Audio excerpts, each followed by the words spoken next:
ദീപക് ദേവിൽ നിന്നും വലിയ വലിയ വാഗ്ദാനങ്ങളും പ്രതീക്ഷകളും അങ്ങനത്തെ രീതിയിൽ കണ്ടോ ഞാനിനി വരുന്നു എന്നുള്ള സംഭവങ്ങളൊന്നും ഞാൻ ഇപ്പോൾ പറയുന്നില്ല. ലൂസിഫറിൽ അന്ന് കിട്ടാത്തൊരു ലിബർട്ടി ഇന്ന് തന്നിരിക്കുന്നത് റെക്കോർഡ് ചെയ്യണമെങ്കിൽ ലോകത്ത് എവിടെ വേണമെങ്കിലും പോയിട്ട് ചെയ്തോളൂ. ബിഗ് ബ്രദർ എന്ന് പറയുന്ന പടത്തിൽ ലാലേട്ടൻ അമിത് ത്രിവേദി പാടിയപ്പോൾ അമിത് ത്രിവേദിനെ പാടിച്ചത് ശരിക്കും ഞാൻ അമിത് ത്രിവേദിയുടെ വലിയ ഫാനായിരുന്നു. പിന്നെ ഫാൻ ഇപ്പോഴുമാണ്. പിന്നെ നല്ലൊരു ഫ്രണ്ടാണ്. പലപ്പോഴും എൻ്റർടൈൻമെൻറ്റ് വാല്യൂസിന് വേണ്ടിയിട്ടായിരിക്കും ചാനൽസിൻ്റെ ആവശ്യപ്രകാരം നമ്മൾ ചെയ്യുന്നത്.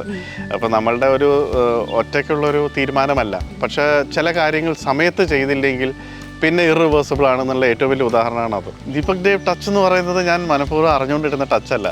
അത് ഞാൻ ടച്ച് ചെയ്ത് കഴിയുമ്പോൾ ആൾക്കാർ തിരിച്ചറിയുന്ന ഒരു ടച്ചാണ്. അത് എനിക്കെന്താണെന്ന് എനിക്ക് തന്നെ സ്വയം മനസ്സിലാക്കാൻ ഇതുവരെ പറ്റിയിട്ടില്ല.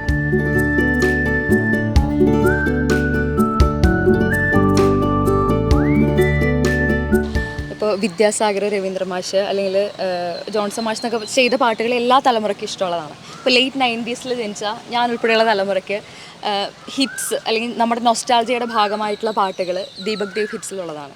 അപ്പോൾ ഈ കൾട്ട് സ്റ്റാറ്റസുള്ള പാട്ടുകൾ അല്ലെങ്കിൽ റീവാച്ച് റിപ്പീറ്റ് വാല്യൂ ഉള്ള പാട്ടുകൾ, അങ്ങനെയുള്ള പാട്ടുകൾ ചെയ്യാൻ അല്ലെങ്കിൽ പ്രേക്ഷകരുടെ പൾസ് എന്താണെന്ന് അറിയാൻ എന്താ ചെയ്തുകൊണ്ടിരിക്കുന്നത്? മെയിൻലി മ്യൂസിക്കിൽ തന്നെ കോൺസെൻട്രേറ്റ് ചെയ്യുക. ടെക്നോളജി മാറിക്കൊണ്ടിരിക്കും. അപ്പോൾ ടെക്നോളജിയുടെ മുകളിൽ ഡിപ്പെൻഡൻ്റ് ആവാതെ മ്യൂസിക്കിൽ തന്നെ ഫോക്കസ്ഡായി. അപ്പോൾ ഏത് കാലം മാറിയാലും ആ കാലത്തിന് മാത്രം കണക്ട് ചെയ്തൊരു പാട്ടായിട്ട് നമ്മൾ വിചാരിക്കരുത്. കാലം മാറുന്നതിനനുസരിച്ച് പാട്ട് മനസ്സിന്ന് പോവാതിരിക്കേണ്ട രീതിയിലുള്ളൊരു ശ്രദ്ധ പാട്ടിൽ വരുത്തുക. അതിന് എന്താ ഒരു ദീപക് ദേവ് ടച്ച് കൊടുക്കുന്നത് എങ്ങനെയാണ്? ദീപക് ദേവ് ടച്ച് എന്ന് പറയുന്നത് ഞാൻ മനഃപൂർവ്വം അറിഞ്ഞുകൊണ്ടിരുന്ന ടച്ചല്ല. അത് ഞാൻ ടച്ച് ചെയ്ത് കഴിയുമ്പോൾ ആൾക്കാർ തിരിച്ചറിയുന്ന ഒരു ടച്ചാണ്. അത് എനിക്കെന്താണെന്ന് എനിക്ക് തന്നെ സ്വയം മനസ്സിലാക്കാൻ ഇതുവരെ പറ്റിയിട്ടില്ല. പക്ഷേ എൻ്റെ പാട്ടുകൾ കേട്ട് ആൾക്കാർക്ക് തിരിച്ചറിയുന്ന ഒരു ടച്ച് വരുമ്പോഴാണ് നിങ്ങൾ ഈ പറഞ്ഞ ദീപക് ദേവ് ടച്ച് എപ്പോഴും പറഞ്ഞ് കേട്ടിട്ടുള്ളത്. അത് ഞാൻ ചെയ്തു വരുമ്പം അത് തനിയെ വന്ന് വീഴുന്നത്. ഇപ്പോൾ ഈ 20 ഇയേഴ്സിലെ ഒരു കരിയറിൽ റിപ്പീറ്റായിട്ട് വർക്ക് ചെയ്തിരിക്കുന്ന സിംഗേഴ്സ് ഉണ്ടല്ലോ. ഇപ്പോൾ കാർത്തിക്കാണ് ഇപ്പോൾ മെലഡീസ് അല്ലെങ്കിൽ ലവ് സോങ്സ് ഒക്കെ അധികം പാടിയിട്ടുള്ളത്. ഹൈ ടെമ്പോ ഉള്ള പാട്ടുകൾ അഫ്സൽ പാടിയിട്ടുണ്ട്. അങ്ങനെയുള്ള കൊളാബറേഷൻ ഇഷ്ടപ്പെട്ട ഗായകരോട് കൂടി എപ്പോഴും കൂടുതൽ വർക്ക് ചെയ്യുന്നു എന്നുള്ളതാണോ? അങ്ങനെ നിർബന്ധമില്ല. ചില കേസസിൽ അവർ ഷുവർ ഷോട്ടാണെന്ന് നമുക്ക് തോന്നുമ്പോഴാണ് അവരെ തന്നെ വെക്കുന്നത്. പക്ഷേ ഇപ്പോഴത്തെ കാലഘട്ടത്തിനനുസരിച്ച് ഇന്ന് സിംഗർ വേണമെന്ന് നിർബന്ധമില്ല. നല്ലൊരു സിംഗർ ആയാൽ മതി. കാരണം ഇപ്പോൾ നമ്മൾ നേരത്തെ ഒരു ഇൻ്റർവ്യൂവിൽ പറഞ്ഞതുപോലെ തന്നെ ലിപ്സിങ്ക് ഒന്നും ഇല്ലാത്തതുകൊണ്ട് തന്നെ ഏത് സിംഗറാണെങ്കിലും നല്ല സിംഗറാണെങ്കിൽ വർക്കൗട്ടാവും. പക്ഷേ കാർത്തിക്കിൻ്റെ ഒരു മാജിക് എന്ന് പറഞ്ഞാൽ കാർത്തിക് മാജിക് അല്ല, അത് വർഷങ്ങൾ നമ്മൾ ഒരുമിച്ച് വർക്ക് ചെയ്തിട്ട് കാർത്തിക്കിന് എൻ്റെ മനസ്സ് നന്നായിട്ട് റീഡ് ചെയ്യാൻ അറിയാം. ഞാനൊരു പാട്ട് ഉണ്ടാക്കിയാൽ തന്നെ എൻ്റെ മനസ്സ് എന്താണ് ഞാൻ ആ പാട്ടിൽ ആ സോള് കണ്ടിരിക്കുന്നതെന്ന് ഐഡൻറ്റിഫൈ ചെയ്യാൻ കാർത്തിക്കിന് പെട്ടെന്ന് പറ്റുന്നതുകൊണ്ട് ലവ് സോങ്സും അങ്ങനത്തെ മെലോഡിയസ് സോങ്സ് വരുമ്പോൾ കാർത്തിക്കിനെ ആദ്യം ചിന്തിച്ചു പോകുന്നതേ ഉള്ളൂ. പിന്നെ അഫ്സലാണെങ്കിലും അഫ്സൽ ഞാനും വളരെ വർഷമായിട്ടുള്ള നല്ലൊരു ഫ്രണ്ട്ഷിപ്പുണ്ട്. എൻ്റെ ലൈവ് ഷോസിന് അഫ്സൽ എപ്പോഴും എൻ്റെ കൂടെ ഉണ്ടാവും. അപ്പം പടത്തിലും സ്റ്റേജിലും ഒരേ സിംഗർ തന്നെ ഉണ്ടാവുന്നൊരു ബെനിഫിറ്റ് ഉള്ളതുകൊണ്ട് അഫ്സൽ തന്നെയാണ് മിക്കപ്പോഴും അടിപൊളി പാട്ടുകൾ പാടുന്നത്. ആക്ടേഴ്സിൻ്റെ കാര്യത്തിലും ഇങ്ങനെ തന്നെയുണ്ടല്ലോ. പൃഥ്വിരാജിൻ്റെ സിനിമകൾ അല്ലെങ്കിൽ മോഹൻലാൽ ആശീർവാദ് സിനിമ കൂട്ടുകെട്ടിൽ വരുന്ന സിനിമകൾ, ആ ഒരു കൊളാബറേഷൻ എങ്ങനെയാണ്? അതും ഈ പറഞ്ഞ പോലെ അവർ പാടണമെന്ന് ആദ്യം തീരുമാനിക്കുന്നതല്ല. പാട്ട് ചെയ്തു വരുമ്പം ഇന്നത്തെ കാലത്ത് അവരുടെ ശബ്ദം തന്നെ നമുക്ക് ഇട്ടാലും കുഴപ്പമില്ല. കാരണം നമ്മൾക്ക് അവരെ ശരിക്കും നമുക്ക് സ്റ്റുഡിയോയിൽ ഇരുന്ന് കഴിഞ്ഞാൽ നമുക്ക് ഉദ്ദേശിക്കുന്ന റിസൾട്ടിലേക്ക് എത്താൻ പറ്റും എന്നുള്ളൊരു കോൺഫിഡൻസ് ഉള്ളതുകൊണ്ട് തന്നെയാണ് അവരൊക്കെ പാടുന്നത്. അവരാരും മോശമായ പാട്ടുകാരായിട്ടല്ലല്ലോ, നല്ല പാട്ടുകാരൊക്കെ തന്നെയാണ്. അപ്പോൾ അവരുടെ വോയിസ് കിട്ടിക്കഴിഞ്ഞാൽ ഈ പറഞ്ഞ സോണിക് ഡിഫറൻസ് വരുത്താൻ പറ്റും. പഴയ കാലത്ത് അവർ പാടുന്നതിനേക്കാളും കുറച്ചും കൂടി പെർഫെക്റ്റ് ആയിട്ട് ഇന്ന് കേൾപ്പിക്കാൻ പറ്റും. അതുകൊണ്ട് അവരൊക്കെ വിളിക്കുന്നു. ഈ സൗഹൃദങ്ങൾ ഏത് രീതിയിലാണ് ബെനിഫിറ്റ് ചെയ്തിട്ടുള്ളത്? സൗഹൃദങ്ങൾ എനിക്ക് ബെനിഫിറ്റ് ആയിട്ടുണ്ടെന്ന് എനിക്ക് തോന്നിയിട്ടില്ല. കാരണം ഈ സുഹൃത്തുക്കൾ തന്നെ എൻ്റെ അടുത്ത് പറഞ്ഞിട്ടുണ്ട്, നിങ്ങളെ വെക്കുന്നത് ഒരിക്കലും സൗഹൃദം നോക്കിയിട്ടല്ല, നിങ്ങളുടെ ക്രാഫ്റ്റ് ഇഷ്ടപ്പെട്ടിട്ട് തന്നെയാണ് വെക്കുന്നത്. അതുകൊണ്ട് ആ ക്രാഫ്റ്റ് ഉള്ളിടത്തോളം കാലം വർക്ക് എപ്പോഴും ഉണ്ടാവുന്നുള്ളൊരു കോൺഫിഡൻസ് എനിക്കുമുണ്ട്. പിന്നെ ഈ സൗഹൃദം കാരണമാണ് നമുക്കൊരു പ്രോജക്റ്റ് വരുന്നതെങ്കിൽ നമുക്കും ഒരു എന്താ പറയുക, ഒരു തൃപ്തിയില്ലായ്മയുണ്ടാവും. ഒരു പക്ഷേ എൻ്റെ സുഹൃത്തായതുകൊണ്ടായിരിക്കാം എന്നെ വെക്കുന്നത്. പക്ഷേ അവർ തന്നെ പറഞ്ഞിട്ടുണ്ട് പലപ്പോഴും.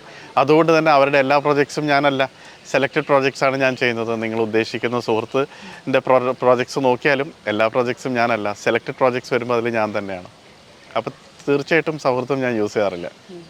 അവരും എമ്പുരാനെ പറ്റി പറയാതെ പറ്റില്ലല്ലോ. അതായത് ഇപ്പോൾ എമ്പുരാൻ എന്താ പറയുക, L2 L1 പോലെയല്ല, ലൂസിഫർ പോലെയല്ല, രണ്ടാമത് സിനിമ വരുമ്പോൾ വലിയ സ്കെയിലാണ്. അപ്പോൾ മ്യൂസിക്കിലും അതിൻ്റെതായ ഒരു വ്യത്യാസം തീർച്ചയായിട്ടും.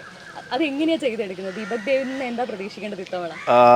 ദീപക് ദേവിൽ നിന്നും വലിയ വലിയ വാഗ്ദാനങ്ങളും പ്രതീക്ഷകളും അങ്ങനത്തെ രീതിയിൽ കണ്ടോ ഞാൻ ഇനി വരുന്നു എന്നുള്ള സംഭവങ്ങളൊന്നും ഞാൻ ഇപ്പോൾ പറയുന്നില്ല. എന്നാൽ പറ്റാവുന്ന പരമാവധി വെച്ചിട്ട്, അതായത് ലൂസിഫർ ഇപ്പോൾ ഒരു 4 വർഷം കഴിഞ്ഞല്ലോ. അപ്പോൾ 4 വർഷം മുമ്പേ ഉള്ള ഒരു അന്നത്തെ അറിവല്ല ഇന്ന്.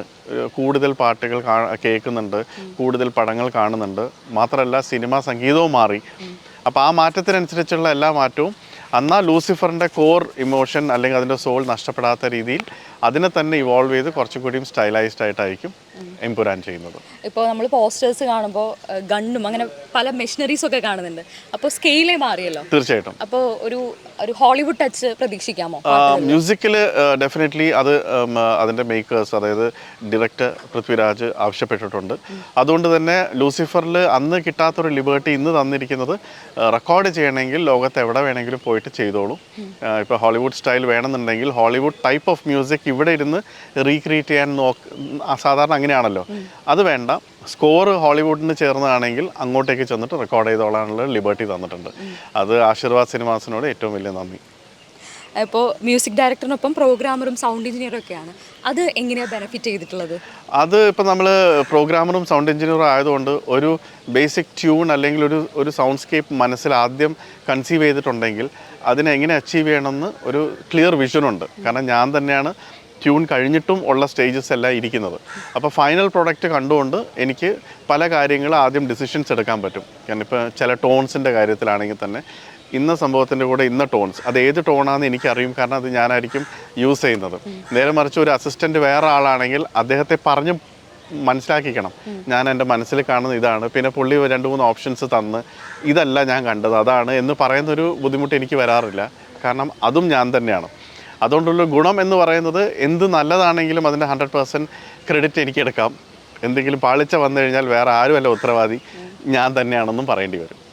അപ്പോൾ അതേപോലെ മലയാളം മദർ ടങ്ക് അല്ലാത്ത സിംഗേഴ്സിനെ കൊണ്ട് പാടിക്കുമ്പോൾ ഇപ്പോൾ അത് നല്ലതാണെങ്കിൽ ക്രെഡിറ്റ് ഈക്വലി ഷെയർ ആവും, പക്ഷെ അത് മോശമാണെങ്കിൽ ഒരു മ്യൂസിക് ഡയറക്ടറിന്റെ ബാധ്യത കൂടി ആവില്ലേ? തീർച്ചയായിട്ടും. അങ്ങനെയുള്ള ഘട്ടങ്ങളിൽ എങ്ങനെയാണ്? മലയാളീസ് അല്ലാത്ത പാട്ടുകാരെന്ന് പറഞ്ഞാൽ ഞാൻ പാടിച്ചിരിക്കുന്ന 3 സിംഗേഴ്സാണ്. ഒന്ന് ഉദിത് ജി. അദ്ദേഹത്തിൻ്റെ ശബ്ദത്തിനുള്ള പ്രത്യേകത എന്ന് പറഞ്ഞാൽ അതിനൊരു ഭയങ്കര ചാമുണ്ട്. അദ്ദേഹത്തിൻ്റെ ശബ്ദവും ദിലീപിൻ്റെ ഫേസും കൂടെ വരുമ്പം ആൾക്കാർക്ക് തനിയെ അറിയാതെ ഒരു പുഞ്ചിരി മുഖത്ത് വരും. കാരണം അദ്ദേഹത്തിൻ്റെ എക്സ്പ്രഷൻസ് അങ്ങനെയാണ്. അപ്പോൾ അവിടെ ലാംഗ്വേജ് ഒരു വലിയൊരു ഫാക്ടർ ആയിരുന്നില്ല, ആൾക്കാർ ആക്സെപ്റ്റ് ചെയ്തു. പിന്നെ അപ്പോൾ അതുകൊണ്ട് തന്നെ ആ കോമ്പിനേഷനിൽ ഞാൻ ചെയ്ത പാട്ടുകളെല്ലാം സുന്ദരി എന്ന് പറയുവാണെങ്കിലും പിന്നെ ഒരു കിന്നര ഗാനമാണെങ്കിലും ഇതെല്ലാം ഹിറ്റായിരുന്നു. പിന്നെ ഞാൻ എടുത്ത ആദ്യത്തെ ഒരു മേജർ സ്റ്റെപ്പ് വേറൊരാളെ പഠിക്കുന്ന പറഞ്ഞാൽ ശങ്കർ മഹാദേവനെ കൊണ്ട് പിച്ച വെച്ച നാൾ പഠിക്കുന്നതായിരുന്നു. അന്നും അതിനൊരു പ്രത്യേക കാരണമുണ്ടായിരുന്നു, ഒരു ഉദ്ദേശമുണ്ടായിരുന്നു.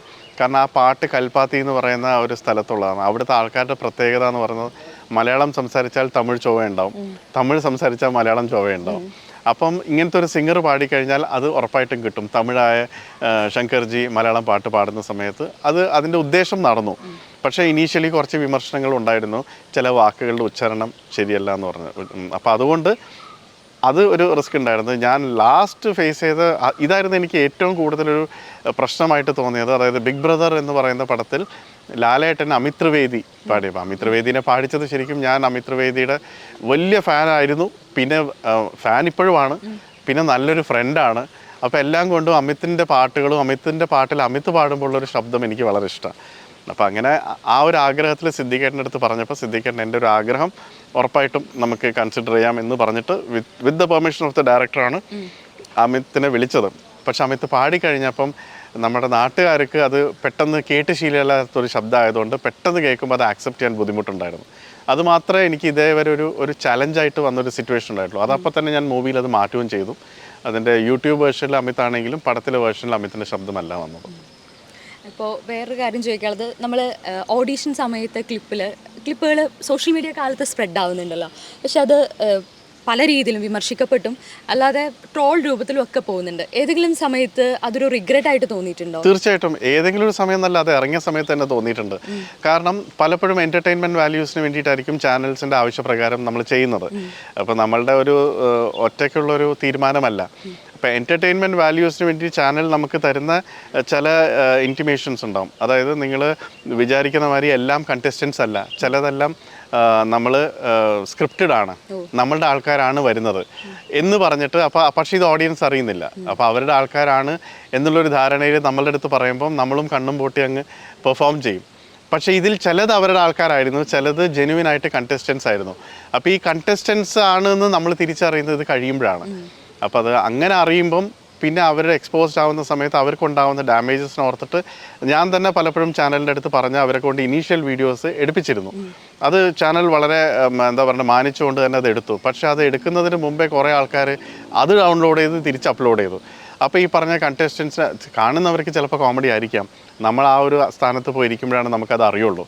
അതെനിക്കും അറിയാം. പക്ഷേ ചില കാര്യങ്ങൾ സമയത്ത് ചെയ്തില്ലെങ്കിൽ പിന്നെ ഇറിവേഴ്സിബിൾ ആണെന്നുള്ള ഏറ്റവും വലിയ ഉദാഹരണമാണ് അത്. അങ്ങനത്തെ ഒരു പയ്യനെ ഞാൻ ഈ അടുത്ത് കണ്ടു, ഞാൻ സംസാരിച്ചു. അവന് മാക്സിമം സപ്പോർട്ട്, അവന് എന്താ പറയേണ്ടത്, എന്നാൽ കൊണ്ട് പറ്റാവുന്ന രീതിയിൽ അവന് എന്തെങ്കിലും ഡാമേജസ് പറ്റിയിട്ടുണ്ടെങ്കിൽ നമ്മൾക്കത് ഫ്യൂച്ചറിൽ കറക്റ്റ് ചെയ്യാമെന്ന് പറഞ്ഞു. പക്ഷെ ആ പയ്യൻ ഇന്ന് നന്നായിട്ട് പാടുന്നുണ്ട്. അപ്പോൾ അങ്ങനത്തെ ചില കേസസ് ഉണ്ട്. അപ്പോൾ നമ്മളാൽ പറ്റാവുന്ന റിക്കവറി അല്ലെങ്കിൽ ട്വീക്ക് ചെയ്യാൻ പറ്റുന്ന കാര്യങ്ങൾ ചെയ്യാൻ ശ്രമിക്കുന്നുണ്ട്. Thank you.